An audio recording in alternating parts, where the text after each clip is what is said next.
Hello, everybody. Mike Welsch coming to you from Santa Anita with the Daily Racing Form Breeders' Cup Workout Report brought to you by Spendthrift Farm, the home of the four-time reigning champion sire Into Mischief, whose 7 Breeders' Cup winners to date ties him for most ever by a stallion. Standing here by stall 4 in the Santa Anita paddock. Whether it turns out to be lucky stall 4 on a Breeders' Cup Classic for the Breeders' Cup Classic remains to be seen. Also, who will be coming out of stall 4 also still remains to be seen, as the draw for the Breeders' Cup will take place 24 hours from now, a little over 24 hours from now on Monday afternoon. So we're all looking forward to that. But as for this morning's activity, another busy one here at Santa Anita, a little on the chilly side, but clear, crisp, and a beautiful morning actually for everyone out here.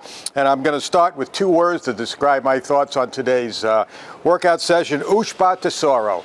I just love what I saw of the Japanese contender today. I was eagerly awaiting him to do a little bit more than what we've seen so far, just routine gallops. He's looked tremendous doing that, but I just thought perceptively he impressed me so much today. He did not get an official work, or as of now, there's no official work in the tab, but believe me, he worked this morning. He started out, dropped down on the rail at the 5/8 pole, went 17 seconds for his first eighth, and then picked up the pace steadily thereafter, went 15, 14. When he got to the quarter pole, he really got serious. He laid down his next half a mile to the wire and then out and around the turn in 49 and 2. Got all the way back to the 5/8 pole, completing a mile in 1:50. So, but it was just the way he looked doing it. He's just got such a presence about him. He just exploded down the lane just perceptively.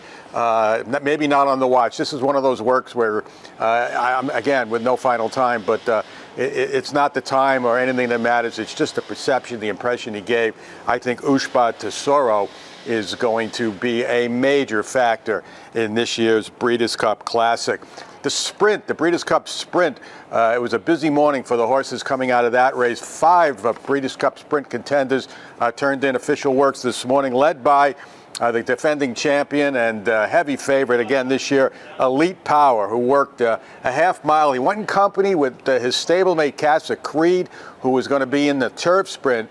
And Casa Creed held his own with the champion, Elite Power. They went a half mile, 46 and 3 for Casa Creed, 46 and 2 for Elite Power. He broke one behind. They finished easy. They both were going very easily to the wire and galloped out willingly into the turn. But I thought it was a good morning for both Casa Creed and Elite Power. Also, from the sprint, we had Dr. Shivel, a half mile, 48 and 2, did it super easily and galloped out extremely well.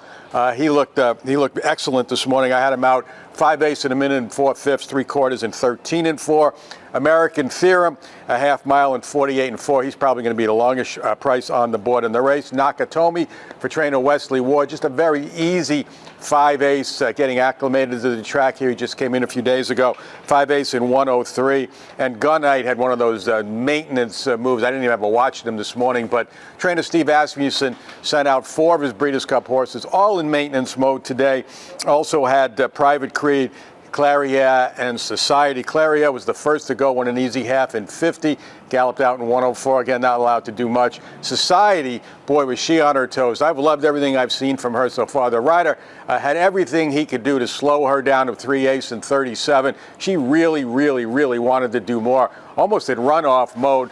But they didn't want her to do too much today. But I know they got to be happy with the energy they saw from Society this morning. Trainer Bob Baffert had a bunch of Breeders' Cup horses out today. So Prince of Monaco for the juvenile. Won a minute and 4/5. Was in hand finishing, but I thought his workmate were going even easier to the wire. They tell me his workmate is a horse that has not started yet, so I'm going to try to find out who that one was. Adair Manor for the distaff, half mile, 48 and 1 with a nice gallop out. Minute and 2/5, 14 and 2. She's been good here all along. National Treasure, very sharp this morning. Half mile and 47, was kept wide all the way around. Could have gone a lot quicker if they had dropped him down on the rail. They didn't want him to go faster than that, but he galloped out sensationally, 59 and 2 for 5/8 while finishing 4, 5, 6 paths off the rail. Also, Bob sent Ida to the gate this morning for her final prep for the filly and mare sprint.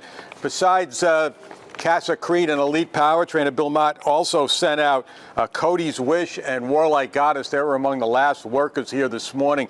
Cody's Wish, who I told you was breathing fire galloping the other day, he was also very strong in his work this morning. Half mile, 47-1, just cruising the whole way, and then galloped out with tons of energy. 5/8 in a minute, 3/4 in 1:13.3. Well, Warlike Goddess, she's been training on the training track, turf horse training track for her gallops up to today, but today over in the main track, just an easy maintenance half mile on the dirt in 50 seconds flat. The turf course was open for business this morning, but there was only one customer, and that was Master of the Sea. I'm not sure if they're allowed to work over the turf course now, but he actually did.